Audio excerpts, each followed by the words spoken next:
last mistake. I'm blue without your face. But what can I do? 'Cause I'm just a sinking ship, and you're just a pair of lips that I've lost in the moment. All I want is for you to come back. Now I'm caught in the middle of life, and I need. Greetings, everyone, and welcome to another edition of the Red Pill Diaries. I'm your host and your friend, Rashid. And without further ado, I'm going to bring in my friend, who is the host of Silk and Steel, a heavyweight podcast, my guy, Carl Zah. How's it going today, my friend? Hi, Rishi. How are you? Long time man, no I'm see. doing better. Hey, thank you, Carl, for the well wishes behind the scenes. You, as I always told you, you were my mother's favorite guest, my daughter's favorite guest, and so I thought it would be the best to have you back on the first show with a guest, because in memory of my mom, and I really appreciate you coming on. Thank you for inviting me. So Carl, let's get into it. Before we tackle a lot of stuff that's going on in the Asia Pacific, before we tackle what's going on with the U.S. trying to stop the Belt and Road Initiative, let's go into your perspective of what's going on in the Middle Eastern area, because that's getting blocked out of the way with the steady flow of Donald Trump, Vladimir Putin, Ukraine. Well, Trump just recently visited the Gulf country that, again, was being hailed as a great victory by the MAGA crowd, because now, okay, first of all, all the pageantry, Trump loved it. They flatter his ego, but what's the real reason Trump visited all the Gulf country is because he needs their money. Unlike what Treasury Secretary Scott Bessent said. Scott Bessent says, we're the trade deficit country. They need our money. We are the consumer society. They need us. No. United States need foreign investment, foreign money. This is why Trump goes to the Middle East, because all these oil-rich countries that have built a large dollar surplus from their export of oil and gas. And Trump now is trying to put together this boondoggle project called Stargate. This is a $500 billion investment into building AI infrastructure in the United States. Now, where is he going to get that $500 billion? U.S. is not coming up with a $500 billion. They expect the Arabs from the Gulf to come up with a $500 billion. This is what they're talking about. And well, we'll have to see. Like I already saw some Trump supporters. One of the tech bros, Chamath. He already said, "Oh, this is Trump just created the American version of Belt and Road Initiative. It's to counter the China's Belt and Road Initiative 1.0. This is a 2.0 version, and when there's all this oil sheiks gonna put money in the United States, there's gonna be left nothing for China. But this is just for public consumption. What they don't realize is next week, in fact, in the 26th, all the Gulf monarchies, all the people that Trump went to meet, they're gonna travel to Malaysia. They're gonna meet with ASEAN and the Chinese Premier Li Qiang.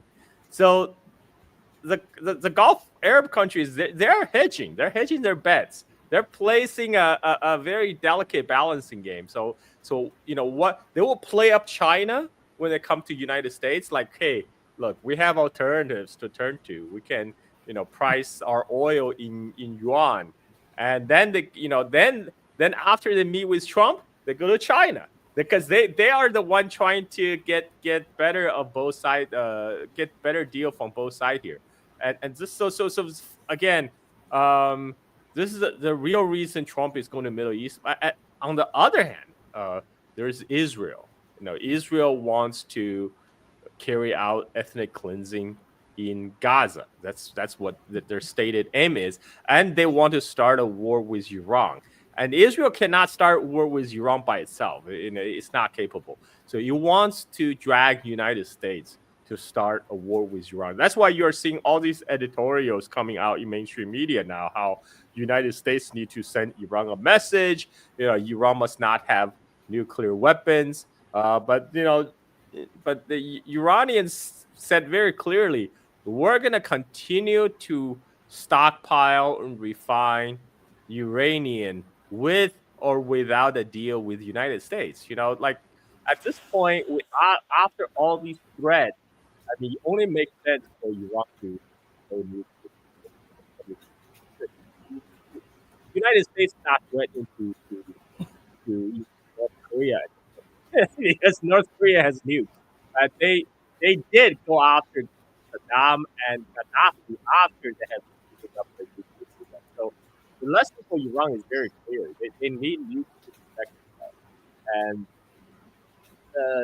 the deal that the Trump now is floating about to stop it's basically the same deal that Obama came up with, and then Trump himself tore up. He's coming now. He's going back to the drawing board, coming up with the same deal. Now it's up to the Iranians to decide whether they can trust Donald Trump's government or the successful or the next U.S. administration to stick with.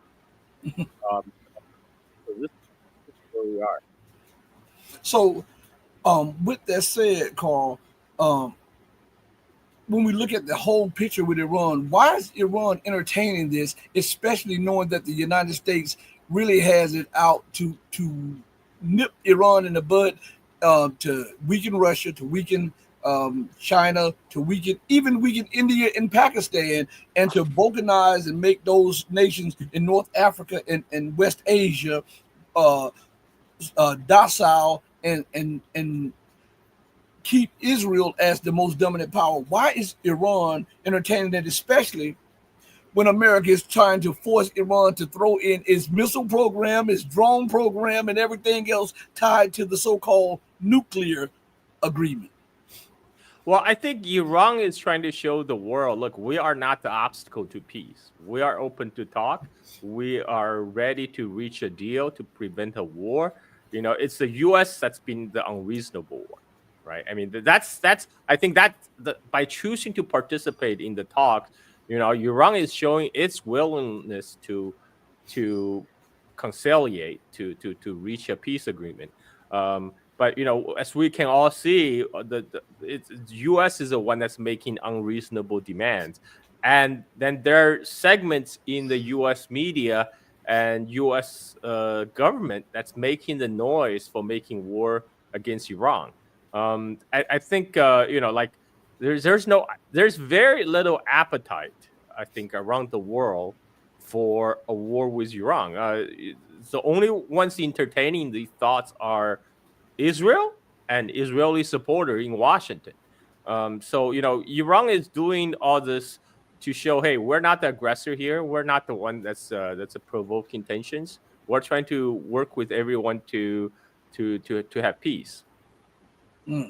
So we see there was an article came out. Let's see if I can pull it up real quick for you. And this should have really had heads turning. And it says BRICS. Tanzania officially bans the U.S. dollar. And in the first paragraph, it says, taking a leaf straight from the BRICS playbook, Tanzania announced an official ban on the U.S. dollar and local transactions. The bank of, let's see, something just popped up. The bank, hold on one second, everybody.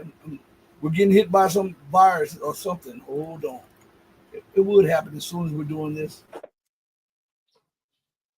Okay, here it is. The Bank of Tanzania has put a blanket ban on all foreign currencies and local transactions, and only the Tanzanian shillings is made legal tender. The ban comes after an influx of foreign currency circulated the market for local transactions, leaving the TZS behind. So Do you believe, because this is not the first nation that did it, it's just one of the first nations that it has been announced in the last few months. But if you look, you see a lot of nations, China being one, quietly dumping US dollar, quietly exchanging the currency with other nations. And then you see small African nations doing this and Latin American nations doing this. We know that the world does not have an appetite for war, but we have a lunatic, crazed superpower that is losing its position and its power and in its influence. What do you think this will lead to?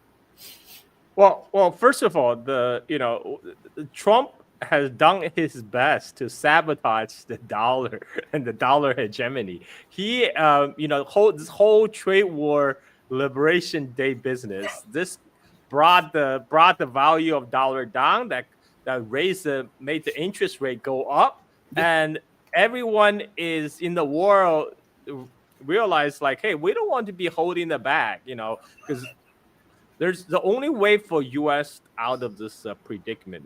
The predicament being $37 trillion of national debt, and the interest rate rising, which means the United States had to pay more on the debt, pay more interest to service its debt. The only way for U.S. To out of this predicament is devaluation. They're gonna print money, a lot more money to inflate away the debts. And the rest of the world, they don't want to be holding the bag, because if they hold the dollar reserve, it's their earnings, their saving that's going to be whittled away by Trump policy of money printing. I mean, they're doing the rational choice, which is moving away from the dollar. This is the crux of I never claimed that Trump knows what he's doing, but he has contradictory goals. His one goal is, his Secretary of State, Mark Rubio, said we got to defend the dollar hegemony. We got to defend the dollar status as a reserve currency. At the same time, they're doing everything to sabotage the dollar. They're devaluing the dollar. That's just pushing people away more and more from using the dollar. And on top of that, they're using financial sanctions against everyone, China, US, and the conclusion for the rest of the world is now it's unavoidable. It's the time to make Plan B. Time to make Plan B to better not tie our national fortune to this sinking ship. Phobos in the chat says they have to print starting ASAP because there are $7 trillion of bonds that have to get re-borrowed this year. It's either QE or crash the economy, which is right. But it's amazing that you've come to this discussion on this matter here, because there's a clip that I had. They were discussing this exact thing. And here is something that most people miss out on it. And it's a short clip. I want to get your take on it right after this. So I'm gonna play this real quick. This downgrade basically shows that the U.S.'s debt is rising, and with the rising interest rate, especially interest rate payments on the treasuries, on these assets balance, reserve balances, what this means is that all this interest payments inject a lot of money into the U.S. economy in the private sector, especially for the bondholders and other banks that hold those assets reserves. And so this is really a very negative, regressive wealth transfer, from the public budgets to these bondholders, these very wealthy individuals. Not to mention, we know right now the so-called One Big Beautiful Bill is being discussed at the House, and a lot of it comes with a lot of tax benefits that would go to the rich, the top income earners, with some spending cuts that would affect Medicaid programs and so on and so forth, according to the Tax Foundation. Again, a lot of these tax benefits would only enrich certain groups of corporations and large, wealthy individuals. And yet we're seeing low-income families, they're not getting much of this tax benefits, right, but they're facing the burden of these rising, tariff rates. Overall, it's not a matter of insolvency. The U.S.'s, government is spending dollars and incur debt in the dollars that they always have the means to pay for, right? Yeah. They will not run out of dollar bills. And yet, I think the problems are really consequential when it comes to distributional impact, and also in terms of the really needs of the economy, where the people are going to bear the burden of these tax payments and also the interest payments.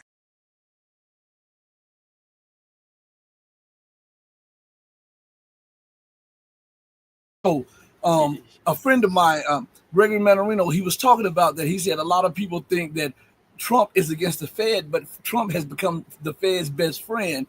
And with this printing of money, it is a major transfer of wealth from the middle and poor class to the wealthy class, and the burden is placed then on the poor class. So, what do you have to say about what her take on it, and your take on it? I mean, that's exactly right, because in U.S. we always practice capitalism for the poor and the socialism for the rich. I mean, that's the way it has always been, right? I mean, I call the U.S. government by the all the oligarchs, by the oligarchs for the oligarchs, and this is it's the government itself funnel as a tool to funnel money from everybody into the pocket of the 1%. And she hit the nail right on the head. She says this is a distribution problem, and this is gonna make the inequality even worse, because when the government print money, initially it's gonna be good. It's gonna be good for the people who get the money first, who get to spend the money first before the price start rising, right? And guess who are the people who get the money first is not going to be average Joe six-pack from Michigan. The people who get the money first are the big banks, the big businesses who are able to take out large loans, and it's going to be the rest of the Americans who will have to share the burden. They are going to share the pain of it's not going to be the Chinese that's going to be eating tariff. Let's just put it that way. It's going to be the American consumers. They're going to have to eat the tariffs, but now they're going to have to eat the price increase caused by inflation as a result of money printing. And this is going to be we're right now at a very early stage, Rishi. The real pain hasn't really hit yet. Things are gonna and about Trump and Federal Reserve. I mean, this is why the Trump administration has been yelling at Powell to to print all this time. They're getting impatient. This is but that's how it's always been the plan. The plan was the plan was never to. There's no way they're gonna cut enough government spending to reduce the deficit, because look, they just approved official increase to $1 trillion of military budget. If anything, that's the biggest. The biggest government liability is Social Security, Medicaid, and the Pentagon, right? And of course, they're not cutting they're not cutting the defenses. They're increasing the defenses and cutting everything else. And so it's the only solution to that is money printing. And that's the so-called the Doge. That's just a window dressing. This is just like it's like cosplay to fool the public, like we're doing something. We're cutting so much. No, like what you cut is not even it won't even make a dent in terms of the budget deficit. But so the only way for them to deal with the debt crisis is going to be to inflate it away, to print money.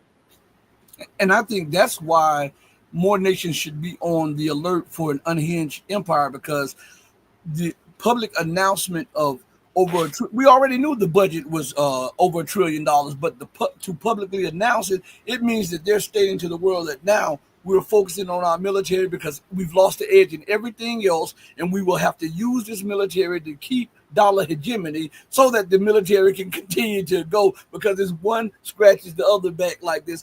And I think China, the African nations, the Latin American nations, and I believe the Asian nations are more up to speed on this because of the way they're reorienting their economies and how they're inviting Chinese and Russian companies in to invest in education, railway, and all of this stuff. Why do you think that the Middle Eastern nations, some European nations, are slow to adjust and reorient, seeing the empire in such a dire state economically? Well, I think the Middle East nations are already making the adjustment. Like I mentioned, the Gulf countries, they're going to be in Malaysia next week, and the European countries. I mean, EU has been institutionally captured by Washington for so long. You have people like von der Leyen who have been trained and groomed in Atlantis's institution since their youth. Their main goal is to be the Washington's voice, Washington's spokesperson in Europe. They don't have to be answerable to the European electorates. I saw von der Leyen's like campaign ads. I'm like, wait, who is she? She's running like campaign ads for. She's not getting elected by like average European citizens, right? I mean, like she literally does not have to answer to any of the European electorate. But this is why they got suckered into this proxy war in Ukraine against Russia, which is detrimental to Europeans' own interests because they got cut off to a cheap supply of Russian gas, and now they buy Russian oil and gas with a premium. They just buy it through China and India, and they pay higher price for it, and so they are. Europe, I don't know. Europe is kind of lost case at this point. This is, but I mean, we might see some changes because when Trump did slap tariff on Europe, that kind of made people realize, oh crap, maybe we cannot rely on United States forever. Like that. This is why even Europe, they went to China and said, let's talk. Let's talk. Let's have a talk to remove all the mutual trade restrictions. This is actually pretty big because a lot of this trade restriction that Europe placed on China started with Trump's first term, and you got added on during Biden's term, and now they're saying, okay, let's forget about that. Let bygone be bygones. Let's do trade because now U.S. is restricting our export to their markets. So I think Europe is going to be a bit slow to come to this realization that they need to pioneer a more independent foreign policy, but I think eventually they will come around. Mm-hmm. So now as we talk on this issue, let's also address others concerning the situation with the United States. And what I mean by that is I hear a lot of people, a lot of alternative media constantly saying that Trump wants peace. Trump is trying to hammer out peace in Ukraine. Trump wants this. And it just goes over their head that Trump was one of the initiators of the war. And he was the one, and with one swipe of a pen, he could stop the funding. With one swipe of a pen, he could stop the whatever Biden signed going through. He could use an executive order like he's doing in other instances every day, it seemed like. But I want to read something to you because this is absolutely crazy. Let's see. On RT today, there's an article from yesterday, and it says, U.S. should never have intervened in Ukraine, says Trump. Now, when we read this article, I mean, when you hear the headline, oh, yes, Trump is really, really for peace. But most people don't understand it. It's not peace. It's prioritization of imperial goals, because they realize that they have come to a point where the U.S. cannot finance all of these different activities around the globe, and so they have to prioritize the most expedient ones, and they think that China is the most pressing threat to American hegemony. So they're going to not stop the war in Ukraine. What they're going to do is let it smolder so that they can, thinking that they can beat China and double back around with Russia. And I want to read something, Carl, to get your understanding of this. In the article, it says the U.S. president believes Kiev would be better off if the conflict with Moscow had remained a European situation. That was never the case. It was never a European situation. It was always at the behest of America and the American empire. We have audio, we have officials, we have writings that prove that this was of the U.S. design, of the British design. But it goes further and says this: U.S. President Donald Trump has rebuked his predecessor, forgetting that he preceded Joe Biden too. It says, for funneling vast amounts of American taxpayer money into a foreign conflict that should have remained a European situation. Speaking to reporters at the White House following a phone call with Russian President Vladimir Putin on Monday, Trump expressed frustration over the crazy scale of U.S. involvement in the Ukraine conflict. First of all, he can stop it right now with the swipe of a pen, but we can go further. He says, he reiterated that it is not our war and stressed that this administration is working to end it through diplomacy. This is not our war. This is not my war. I mean, we've got ourselves entangled in something that we should not have been involved in, and we would have been a lot better off, and maybe the whole thing would have been better off, because it can't be much worse. It's a real mess. That is to absolutely put the blame on everybody else and to take the blame off the United States when we have writings, we have audio recordings, we have video of telling, even books by Obama's mentor, Zbigniew Brzezinski, when he said that to neuter Russia, you separate Ukraine from Russia to prevent it from becoming a global power. And this was a design of think tanks, and it was put into policy with multiple administrations. And how could he just, and people, including the alternative media, overlook that and skip that when he is putting the blame on everybody but where it should be, and that is the United States?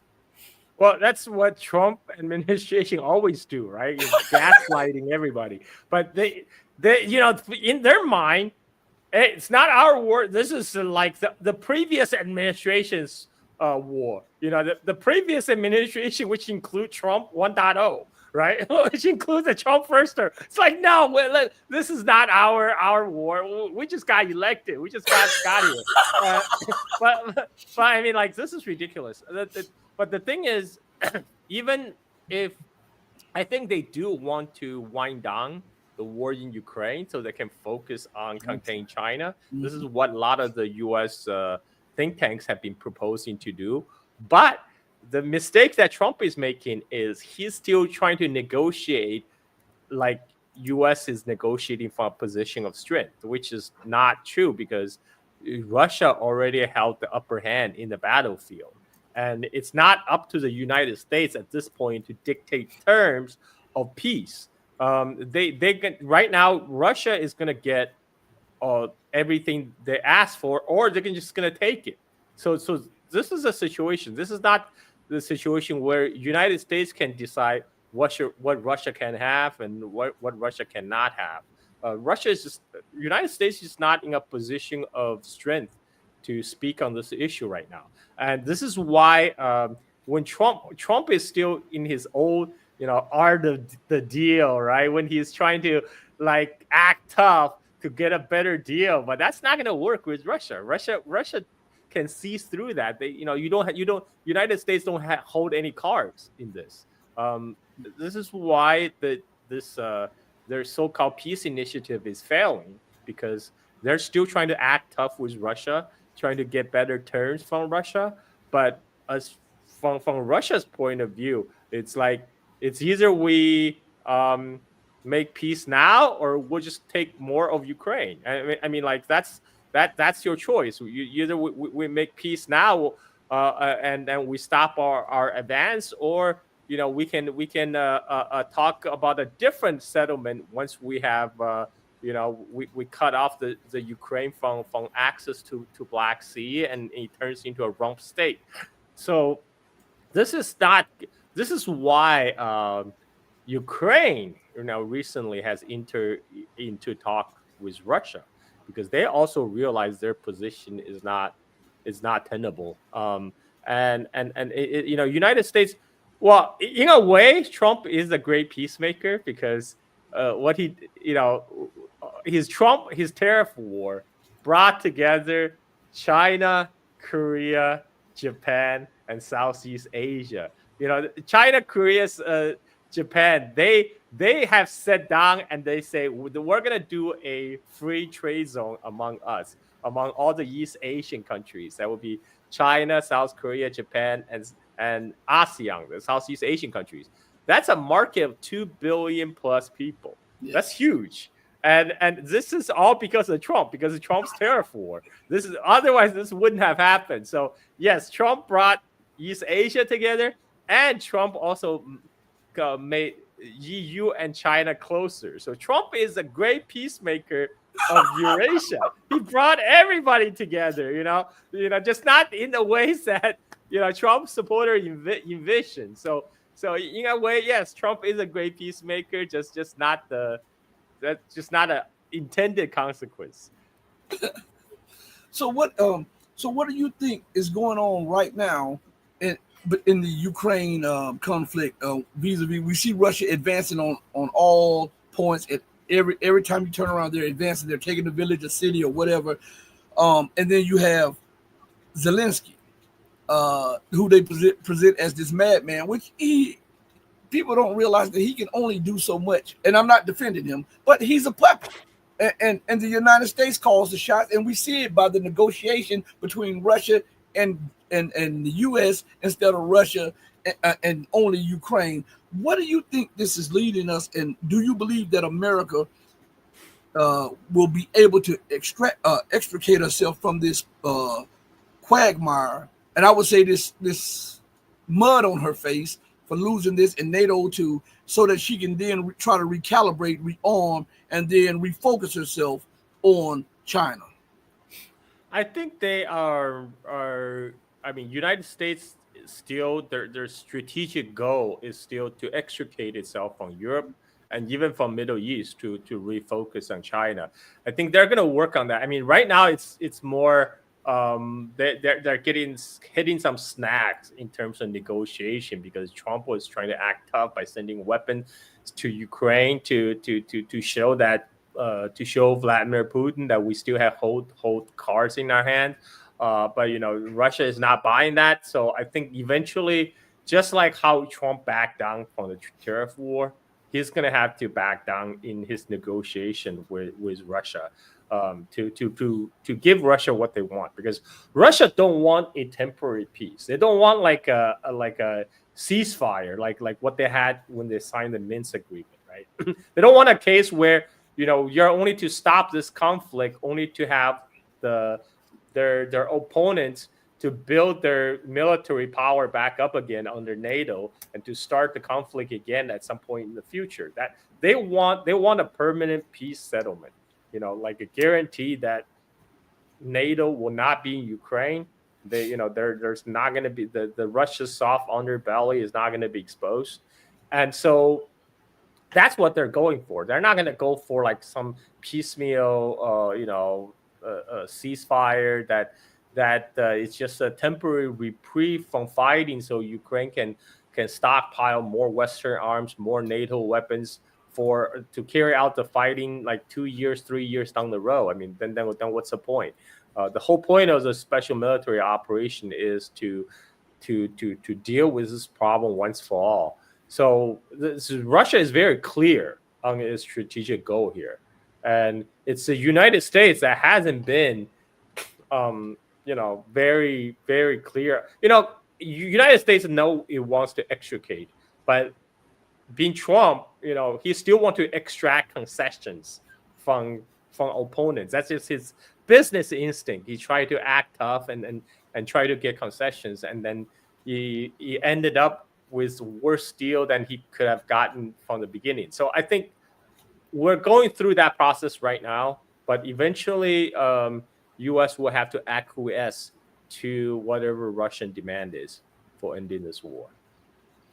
And do you think that when they do finally submit to Russia's demands, do you think that they will spin it and turn that loss into a victory to save face, to then position themselves to, because I don't, my personal opinion is this: if they pull out of this, it's egg over their faces and egg over NATO's faces, which I would prefer that over a nuclear war. But if they then pull out and go towards China, they will lose immediately. So don't you think that they have to do the same thing that they have done to Iran by picking off all of its strategic allies, and that before they take on Iran, which means that when we're looking at China, let us take out Iran to get to China, because we can knock out the land route that is proposed to go through there for the Belt and Road Initiative. Don't you think that they would attack Iran first before going after China openly?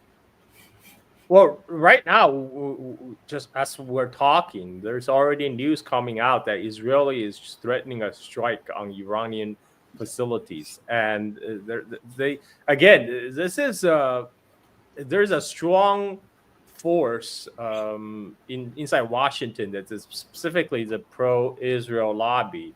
They really want this war with Iran. This is Israel's priority, to have war with Iran. And Israel also know itself alone cannot prosecute this war with Iran. They need a United States. So they are, I think that right now they're working kind of in cahoots with U.S. because Trump also wanted to use Israel to pressure Iran to accept a nuclear deal. It's like, okay, we're barely holding the leash of Netanyahu here. We can't really hold him any longer if you don't sign the deal. He's a mad dog. We might let loose any time. I mean, that's what he's doing. United States cannot afford to go to war with Iran. I mean, we have seen what happened when U.S. carried out campaign against Yemenis. I mean, the U.S. Navy lost 3 F-18s against a country with no air force and no air defenses. I mean, how are they going to? And now they pull out of Red Sea. How are they going to expect to carry a war with Iran, much less China, in that kind of conditions? I mean, it's kind of, Iran is not Iraq. I mean, Iran is much more populous, much more powerful than Saddam's Iraq. And the whole Iraq war business, they have, even the Washington elite has come to realize that has been a tremendous drain on the U.S. power, and Iran, the war on Iran will be like 10-20 times worse than that.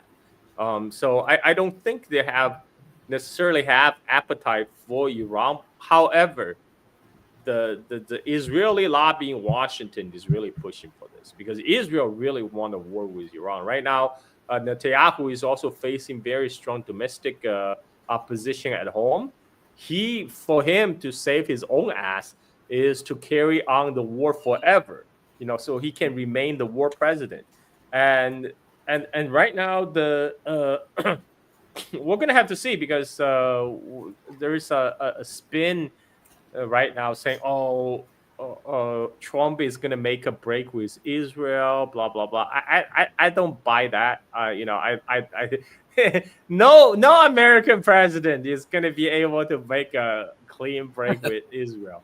So we're going to have to see how that plans out. But I think there are people, even the people in Pentagon, who are resisting this push for a war with Iran. But there's a strong push from all the Israeli supporters in Congress, in the establishment, that they wanted U.S. to do this war against Iran for Israel.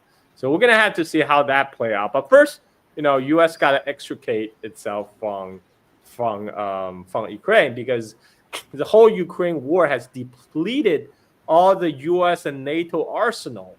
They have been stockpiling for conflict with people like China, and they right now they're not going to have enough ammunition available, even if they want to go to war with Iran, because the amount of ammunition consumption in Ukraine war is insane. That's because that's a real 21st century modern war, and they don't have U.S. and NATO countries. They don't have the industrial base right now to carry on a two-front war at this point. So first they have to get out of Ukraine, and then let's see if Israel is going to get its way. We'll probably see in the next few days whether Israel carry out this threat of attack against Iran. I think Israel really wants the war with Iran, but I think America wants it more, because I think in their eyes, Iran, if we can take out Iran, we can weaken China's strategic depth. And if we can weaken China's strategic depth and we can take Iran, we have the land routes. Then we can try to embargo them through the Malacca Straits, and then we can use the second island chain to block them in and to try to hem in the Chinese economy to stop this breakout capacity. I do believe that, and I believe that more so than Israel won Iran. I think it is the think tanks in the United States, because that is one of the linchpins to their grand strategy of going after China, weakening China. But Capo Sid says this, and I have some kind of agreement with this. He says, I think America wanted to weaken Pakistan using India and then go through Pakistan to attack China too. I think America is just she's trying to set the whole world ablaze so that she can make order out of chaos in her manner. And whomsoever it may be, whether it's an ally or an enemy, if the thing presents itself, then they're going to take advantage of it. And I'm glad that Capo put this up here, because that gives us our transition to China's performing weapons. I mean, the weapons showed themselves. A lot of people don't know that the Israeli attack on Iran, when Iran's air defenses were knocking down the missiles, a lot of those were Chinese air defense systems. But more people thought that they were Russian. But I saw that some of those that were protecting the strategic areas were Chinese air defense systems. So I want to read something to you, because it seems like the leadership of India is so captivated by wanting to be accepted by the West that sometimes they let reality that and their hatred or their animosity towards China cloud their vision and their view on things. So this comes out in the publication by the Mint. It says how Pakistan's imported HQ-9s and HQ-16s failed, but India's indigenous Ashkatir proved its mettle and amid Operation Sindoor. And it says that every missile, listen, I'm not making this up, Carl. Every missile that Pakistan launched was knocked out of the air by the Indian indigenous defense systems and the S-400 systems. And yet video after video has shown us that when Pakistan struck, Pakistan hit strategic areas using the missile that I had been telling people on this Chinese missile is outrageous. This That's P-15 it's outrageous. So what is your thought on this? I mean, Indian media is on a whole nother planet at this point. They are reporting on the first day how many Pakistani planes got shot down by the Indian Air Force. How many cities were destroyed by the Indian strikes. I mean, they're reporting a total bizarro universe, and but they know what they're doing. They're selling to their audience what their audience want to hear. And so they're getting the click of eyeballs, and they're still making money from the ads revenue. But that actually kind of created this kind of info bubble, the disinfo bubble, for the Indian public, because like if you read news reporting inside India versus outside India, you get a two quite different view. And this is why I can't take Indian media seriously anymore. A lot of them is just going for pure sensationalism to sell the news, to sell to grab eyeballs. They have no regard for journalistic integrity or truth telling or any of that. But I think India is an interesting case because prior to this, India was on the outs with the United States because U.S., Canada, they have been going after India for supposedly carrying out assassination attempt against Canadian and U.S. citizens, and they have been really pressuring hard on India for keep on buying Russian oil. So India was under tremendous pressure, and after that, India actually made some reconciliatory gesture toward China. Like China and India was moving closer again during that period. But that all changed when Trump launched the tariff war.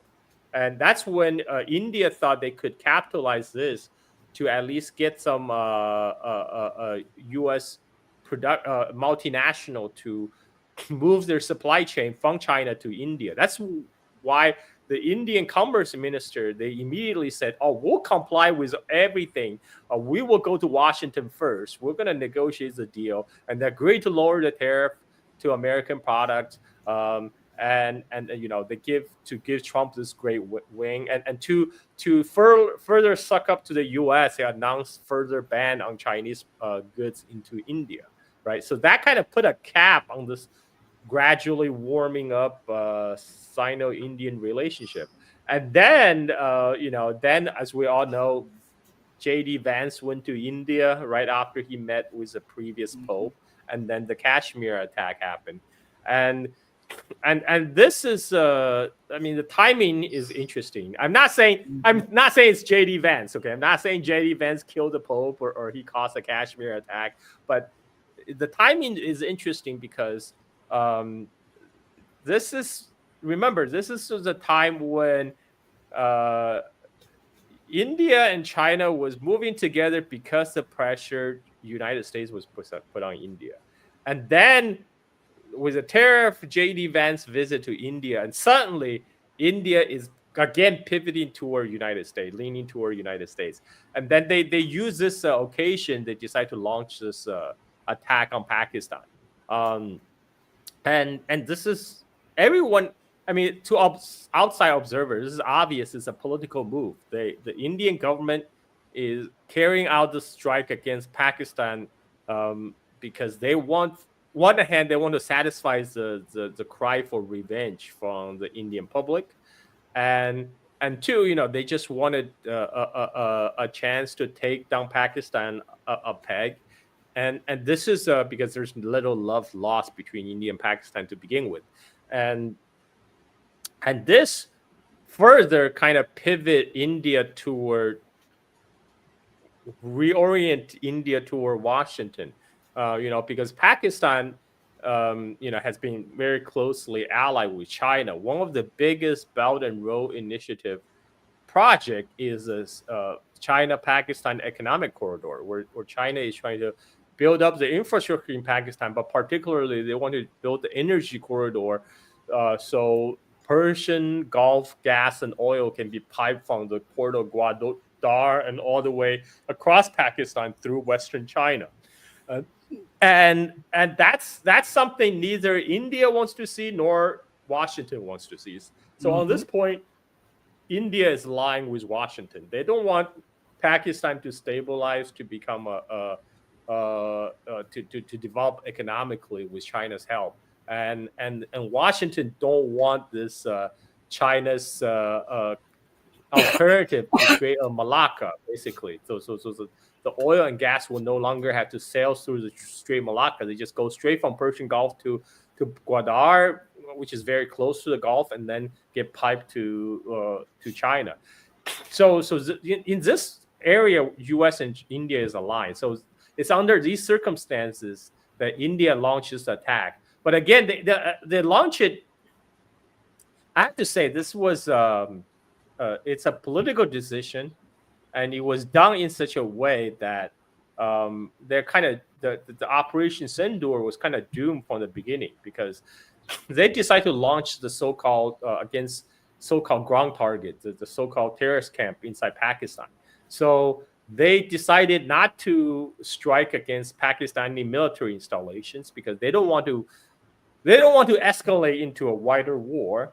And so they decide, okay, we'll just attack what we call the terrorist camps. But India is not Israel or United States. They're not fighting an opponent without an air force or air defense system, right? So if they did not take out the Pakistani air defense system, and they decide they're going to go in, so they thought, okay, we can do this by launching the strike inside our airspace. So now the Indian aircraft actually cross the border. They fire their missiles from inside Indian airspace. They thought, okay, if we just do that, we'll do a surgical strike. We announce to our public we scored a great victory, and it will boost the support for our government. And the problem is they have been telegraphing the planned attack way in advance. So the Pakistan was ready for them. Pakistan Air Force have been increasing the patrol along the border. They were on high alert for several days before the attack began. So when the Indian Air Force carried out the Operation Sindoor, the Pakistani Air Force was ready for them. The Pakistan radar, their AWACS, the air warning system planes have already picked up all the movement of the Indian fighters scrambling, ready to strike, and they're waiting for the Indian jet fighter to launch their missiles to strike the target inside Pakistan.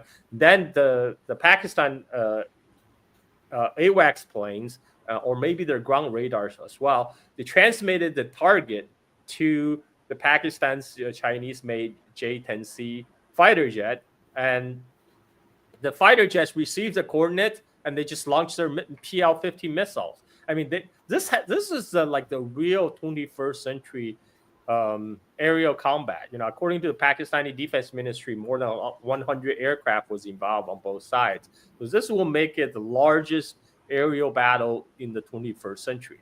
And the Indian Air Force were equipped to carry out the ground strikes. The Pakistani Air Force are waiting for those Indian jets to lay out a trap, an ambush, and this happened when neither side could see each other. The missiles were fired outside of the visual range. They just saw a blip on the radar, they fired the missile, and the Indians' fancy French Rafale jets got shut down. And this is because, from the very beginning, India made a political decision to strike the ground targets, but not the Pakistani air defense or military installation. And they broadcast their intent for so long, the Pakistani were ready for them.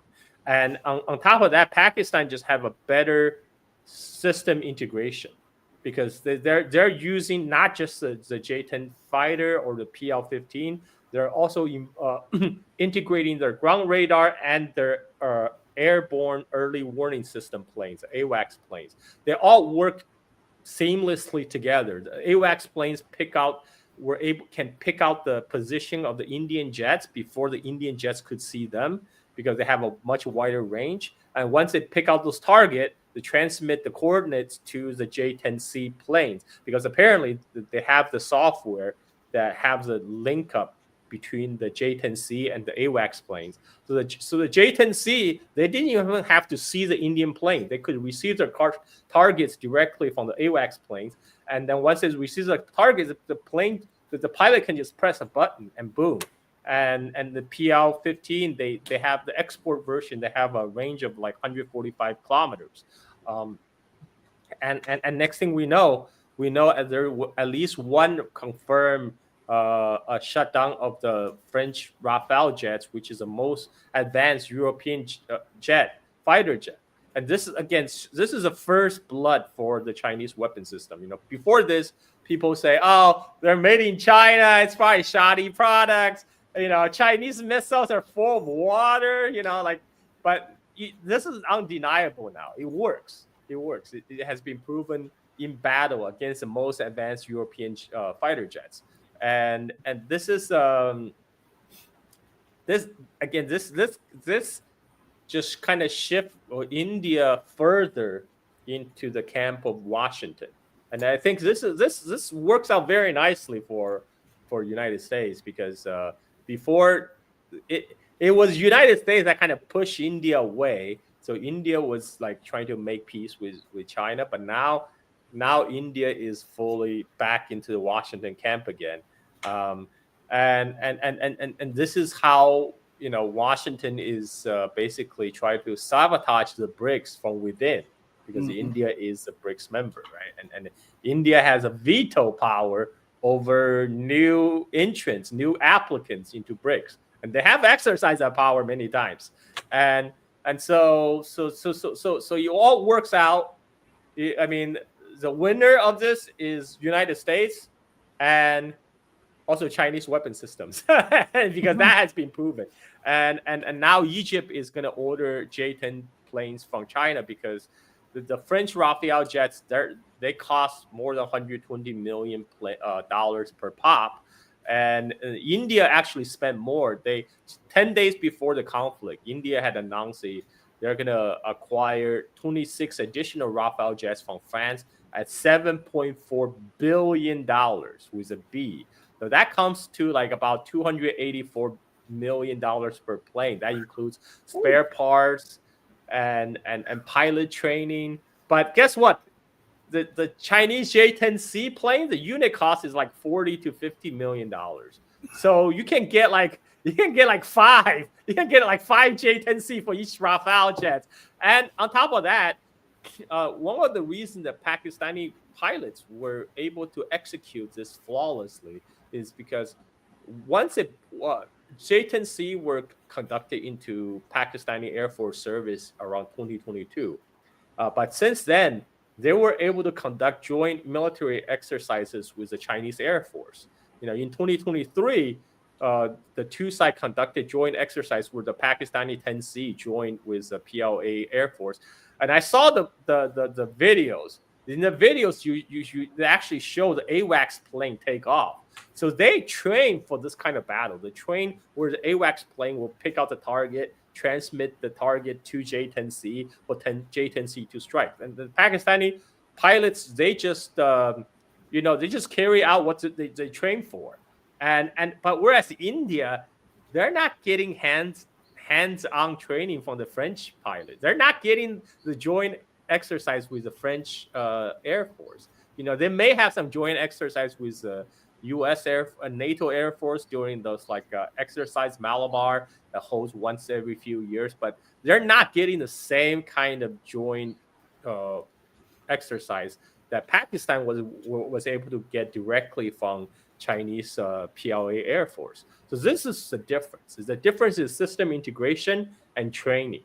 And this is where Pakistan was able to come out ahead. But India is a large country. There are many voices inside India, but there's a sizable contingent inside India that advocate closer alignment with Washington. I mean, these include those big companies that act as that provide service for U.S. multinationals.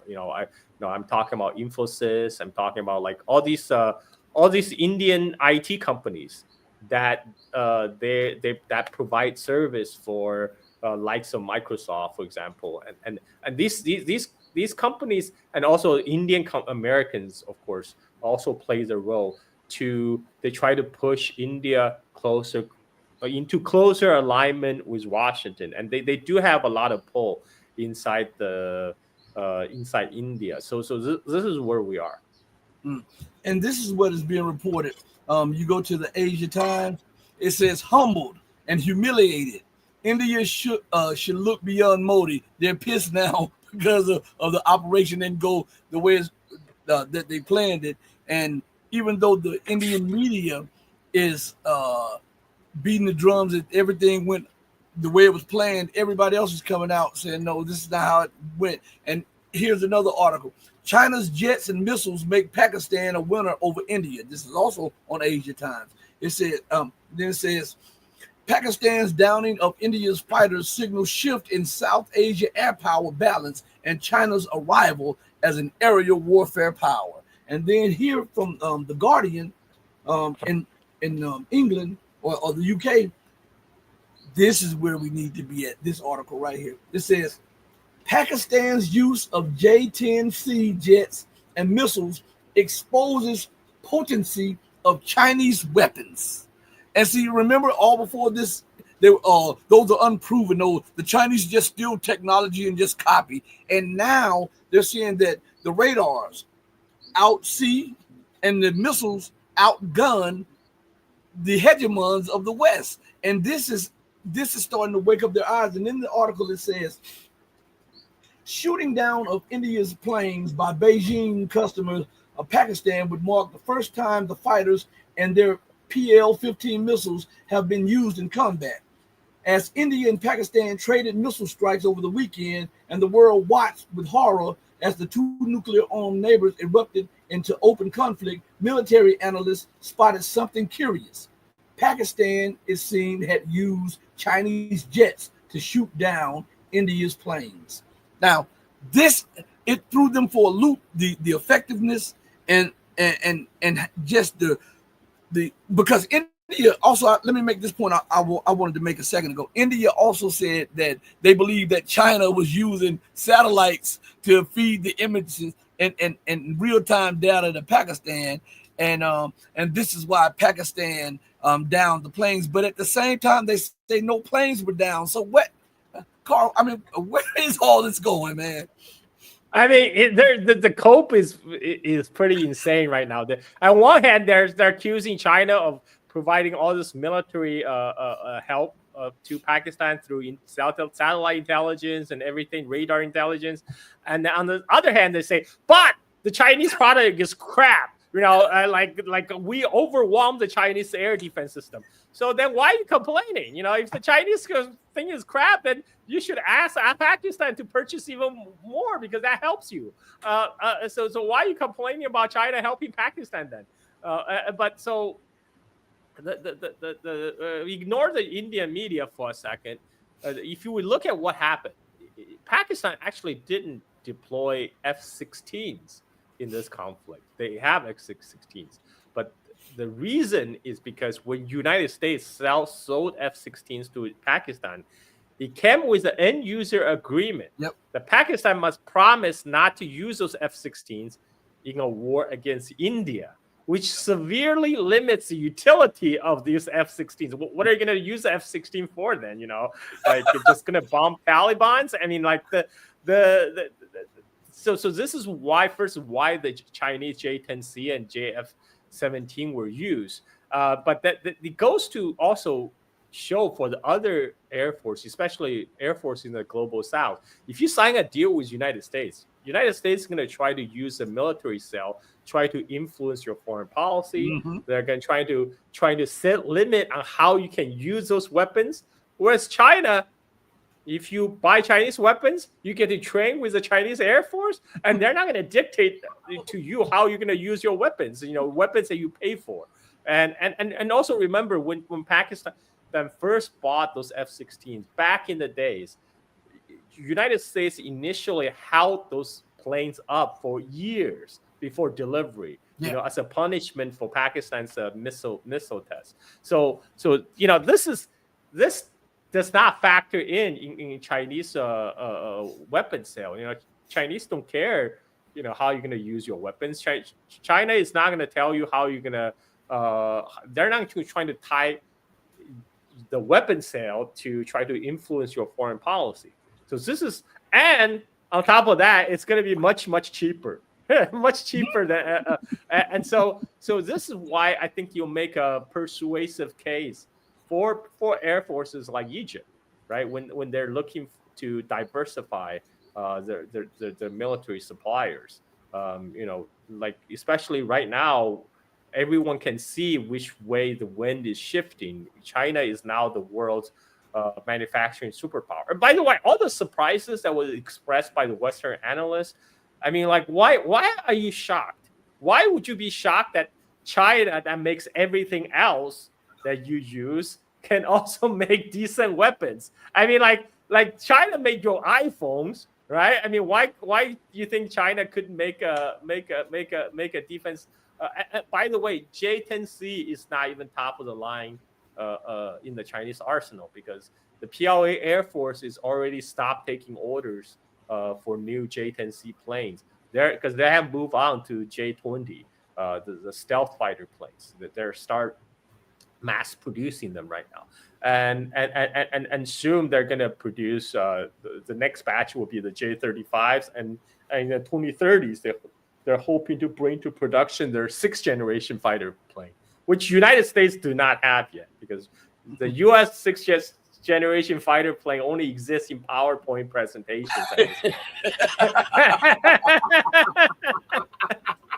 Well, Carl, you know why they figured that the Chinese can't do it, because China is not a Western colonialistic nation, and it's hard for them to even fathom someone outside of the West being able to have technological independence, or to be able to come up with, when a lot of the Western stuff is not. They stole a lot of it, like American stealth planes that came from Germany. I mean, after the war. So it's just a lot that's going on. But I want to finish with on this article. I want to go back to this article because there is something in it that we should all be aware of. So as I was reading the article, it says Pakistan claimed to have shot down several Indian Air Force fighter jets with Chinese-made missiles fired from Chinese-made J-10C jets. The Pakistani foreign minister Ishaq Dar told Parliament that the Pakistani flown fighters had taken down India's French-made Rafales. Dar said he had informed the Chinese and they were pleased. China's social media celebrated. The use of J-10Cs by Pakistan would mark the first time the Chinese planes and the PL-15 missiles they were carrying have been used in combat anywhere in the world, giving military analysts a rare glimpse of their capabilities and China's military, the PLA, a crucial test case. Any state producing or buying weapons is keen to see how the product does in real conflict. Tests and exercises can tell most about capabilities of weapons, but the ultimate test is often combat, said Simon Wiesman, a senior researcher at the Stockholm International Peace Research Institute. China is a crucial ally of Pakistan. Sapri estimates that it is Pakistan's biggest military weapon supplier, providing more than 80% of its stocks from fighter jets to Navy vessels and missiles. Andrew Small, a Berlin, and we're getting to it.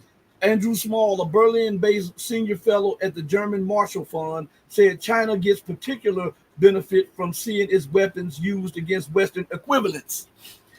It gives them a chance to assess their performance under far more complex, challenging conditions than usual.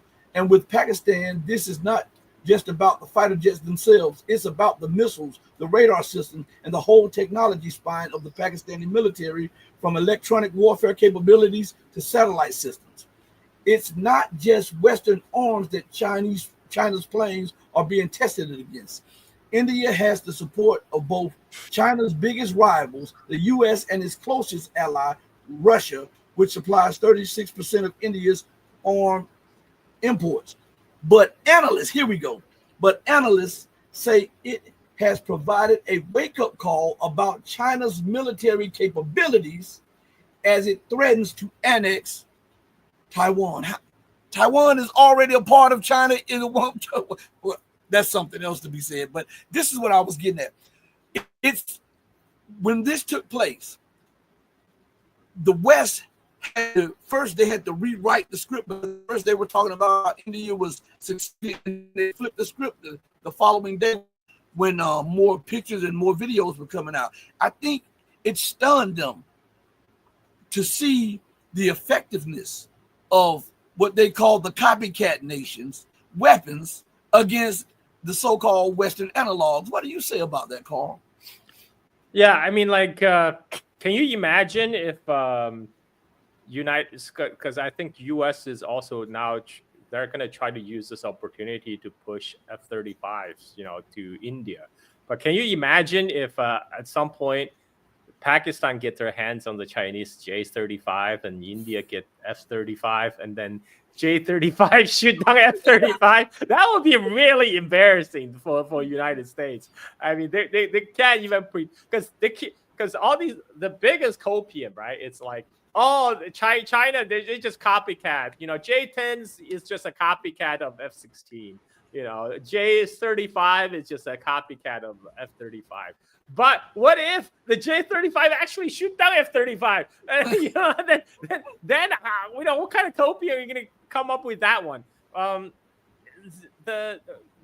now, that's a real possibility, by the way, because right now, one most capable fighter in the U.S.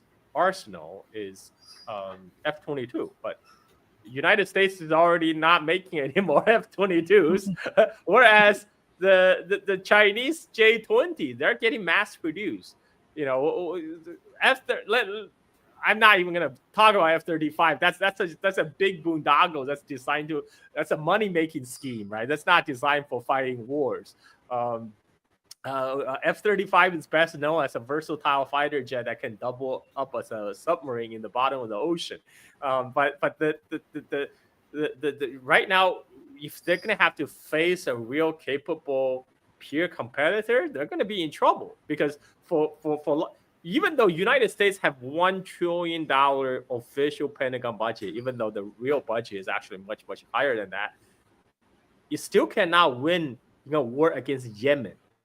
Right, you lose 3 F-18s in a war against Yemen. You think you have a chance against China? It's fantasy. U.S. was losing shit. Was getting ships damaged, getting rammed in South China Sea without even a conflict. They're destroying their own warships in South China Sea without even a conflict situation. You think they have what it takes to actually go head to toe with China? I mean, it's fantasy. Or even the U.S. commander, the U.S. admiral of the Pacific Fleet realizes. He already said, all the in a war, in a sustained war, all the U.S. bases in Okinawa and it will be gone.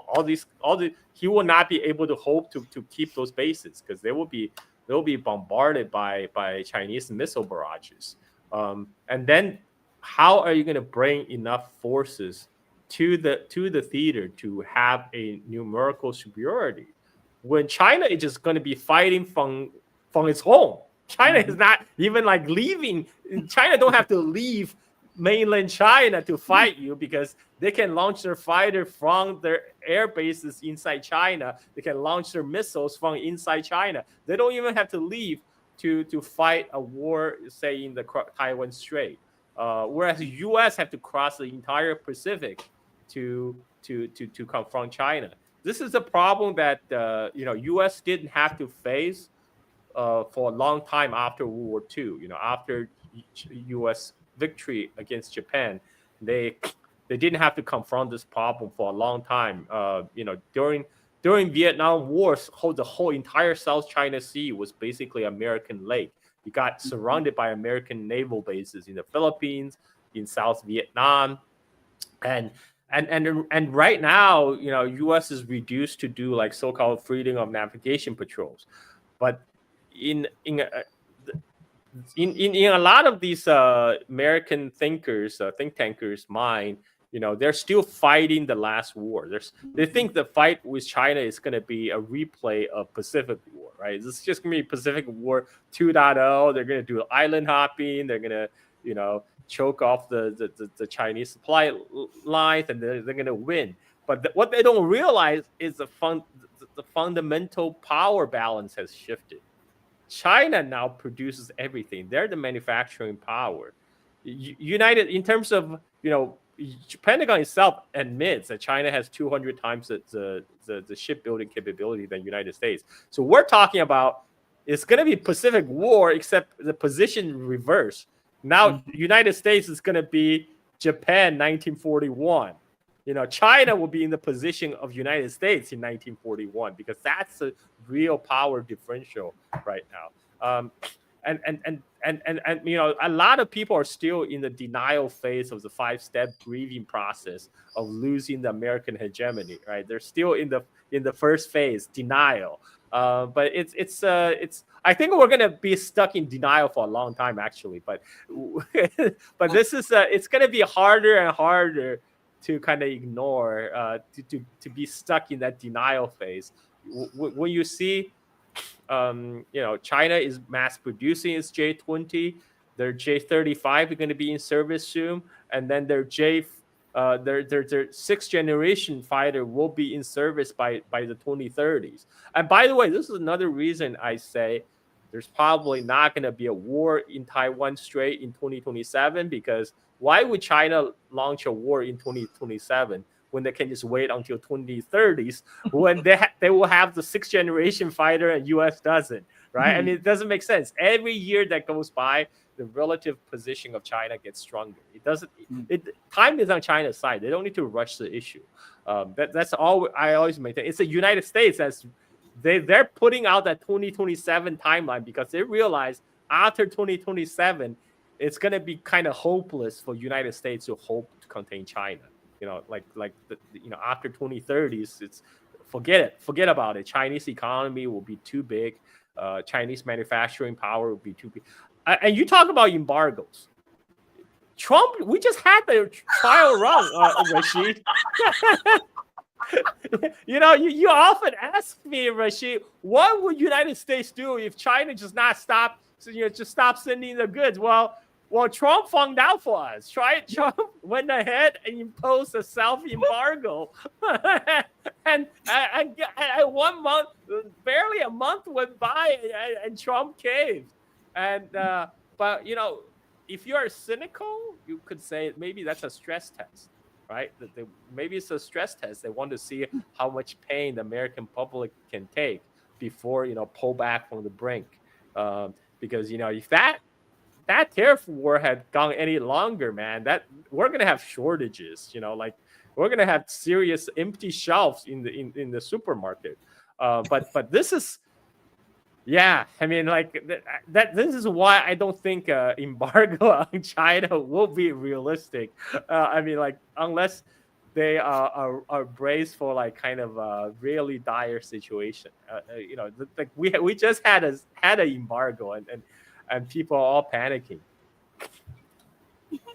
Let me play. I played the clip the last time you and I were doing the show. I want to play this clip again. This is Jack Ma.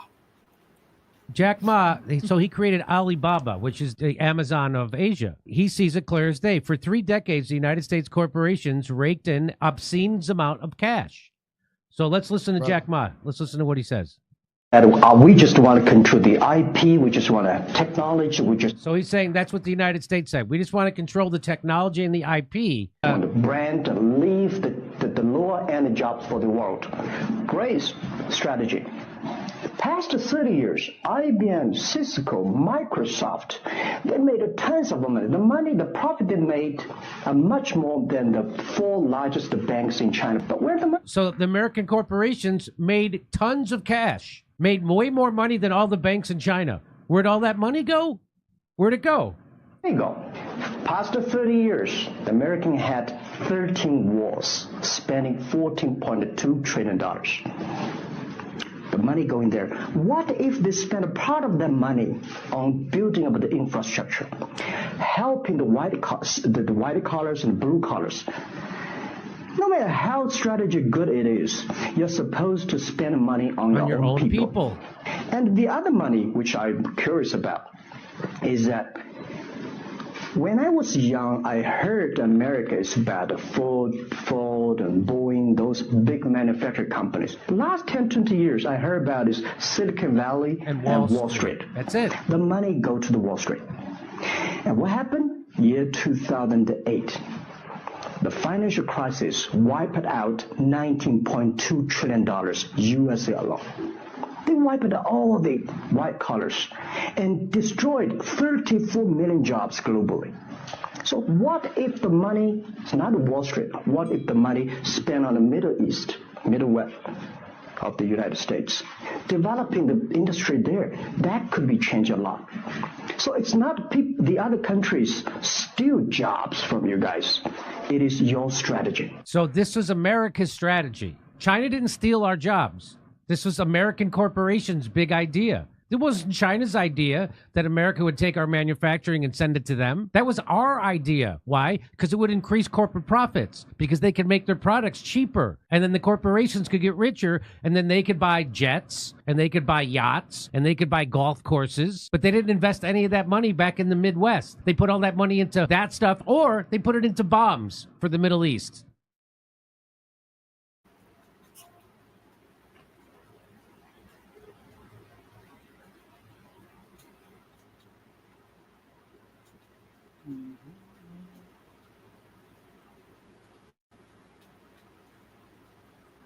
I had to put that up there because I know YouTube starts tripping from time to time. So the fair use, because we're using clips for educational purposes and not for anything other than. But what is your take on what Jack Ma said? Because to me, he hit the nail on the head multiple times.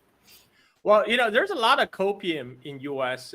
People are saying, "Oh, we built China up. If it wasn't for United States, China wouldn't get to where it is today. We built up China's wealth." And to that answer, well, that's great. Then why can't you build your cities like China in the United States? If you build China, why not build a China in the United States? Right? Simple. To just do that, and then you won't have all these problems. United States actually, when they talk about the trade deficit with China, they are looking at the import-export number that's leaving the custom and entering the custom, but they're not counting billions of profit that U.S. companies are making in China. GM from 2003 to 2023, they sold more cars in China than they sold in the United States.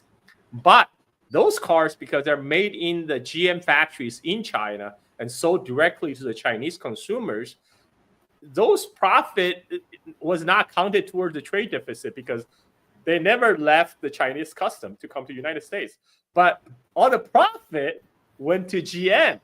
What did GM do with this profit, right? And same with Apple. Apple make about $70 billion every year from selling iPhones and Apple products in China to the Chinese consumer.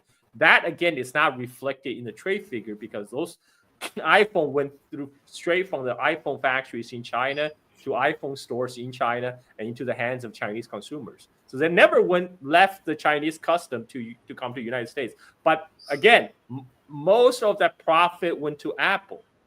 What did Apple do with that profit, right? And the problem in the United States is a distribution problem. All these multinationals, they're making tons of money in China. They're raking it in China. But all this money, they're not taking this money to reinvest inside the United States. Those money are not being reinvested in education, in building up infrastructure. Because they just don't care. For them, the bottom line is all important. For them, it's a profit margin. It's the shareholder of Apple, the CEOs, the top executives, the shareholders of Apple and GM. It's those people who benefited, not your average Joe six-pack in Michigan. So again, that is a problem. It's a distribution problem, right? But that's a problem that's going to make worse when the U.S. government in the 2008 financial crisis, they decide to use all our money to bail out the big banks and big businesses, right? Again, socialism for the rich, and then capitalism for the poor. And so that is a U.S. problem. It's a very unique U.S. problem, and that's what the system is designed to do. And Jack Ma is right. U.S. They just spend a fraction of the money that's spent on wars, and you invest in education, invest in infrastructure, invest in industries in the United States, we would not be in this mess we are right now. Trump. This is why one Chinese academic, Zhang Weiwei, I think from Fudan University, he said Trump actually understands a lot of these problems that's facing the United States. Except his solution to this problem only make the problem even worse, because he think, oh, I'll just put in tariffs. It's gonna be like a magic pill, all right? It's like how they sell those magic diet pills, right? It just takes the diet pill. You're gonna get washboard stomach like Brad Pitt, right? And it doesn't work that way. The tariff will only work if you actually have a manufacturing in place. That will benefit your manufacturer. But it's not going to work if you don't have manufacturing, and you're going to have to build it back from ground up. And that's going to take years. And in the meantime, you're just going to have shortages. You're just doing a self-embargo, essentially. So, and what he did, all these disruption toward trade, big businesses like Walmart, Amazon, they can withstand the couple month disruption, not a problem. But it's a small, medium business of the United States that's getting wiped out. Again, it's rich getting richer, the poor getting poor. And that's the essential crux of the problem in the United States. But Trump is not going to tackle that, because that would be socialism. We can't have that. We can only have socialism for the rich. We cannot have socialism for all, right? So this is what, with that being said, this is what Richard Wolff had to say about what we're now seeing unfolded in the United States. And then after he said, I know we'll bring it to a close, but I want to get your take on this, because some of this is dead on. This is what he says.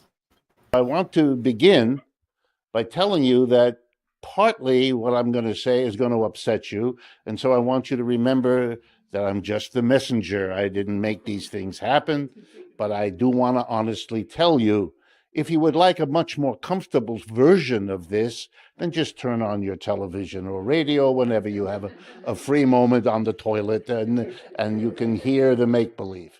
Because we live now in a weird time, weirder and in different ways from what we were used to.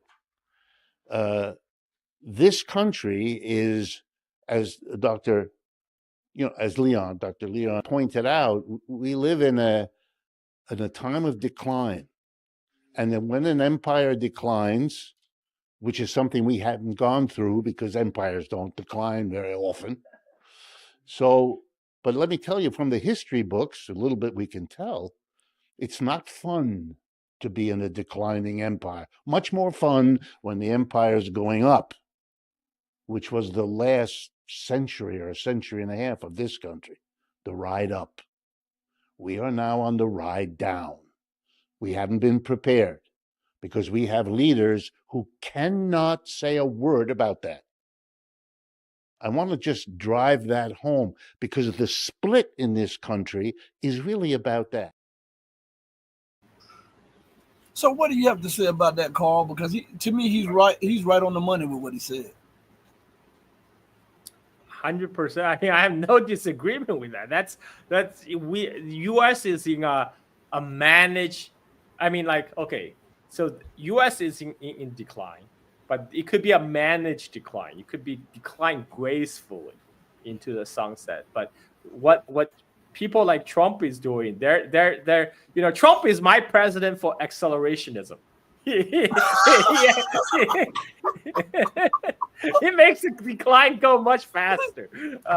And right now, a lot of people are still in denial about the decline, about the imperial decline. They still think, Elon Musk is gonna pull us out with his with a Tesla and SpaceX.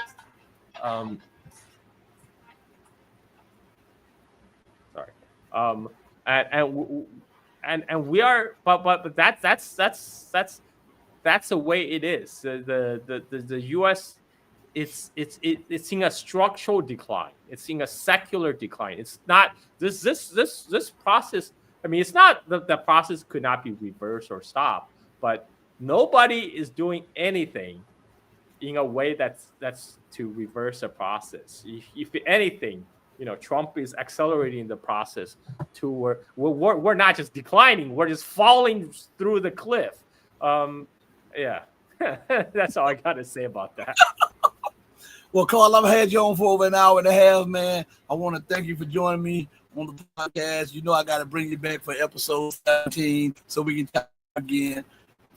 From the bottom of my heart, I really appreciate it. Thank you for inviting me again, Rashid. Anytime.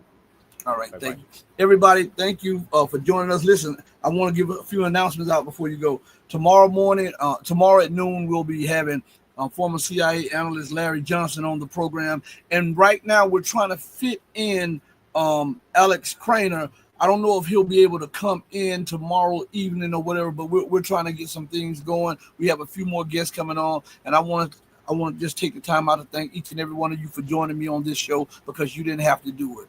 Now, I say this always: treat others and do right by others, because treat others the way you would have them to treat you, not because it's the right, because somebody wants something from you, not because it's some accolades or applause or credit behind it. Do it because it's the right, the humane, and the godly thing to do. Because even when no one else is watching, remember, God Almighty is always watching. As my mom always said, he may sit high, but he looks low.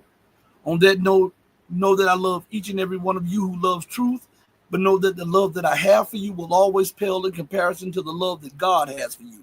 Until we next speak again, stay strong, stay true, but above all things, remember to stay righteous. And Mama, I miss you more than anything. I miss the coffee. I miss the laughs. I miss the calling in the morning. I miss the calling at night, but I'm going to represent you. And your baby boy still loves you more than life through eternity. Trillions of times over, Mom. I love you. We out of here. Peace.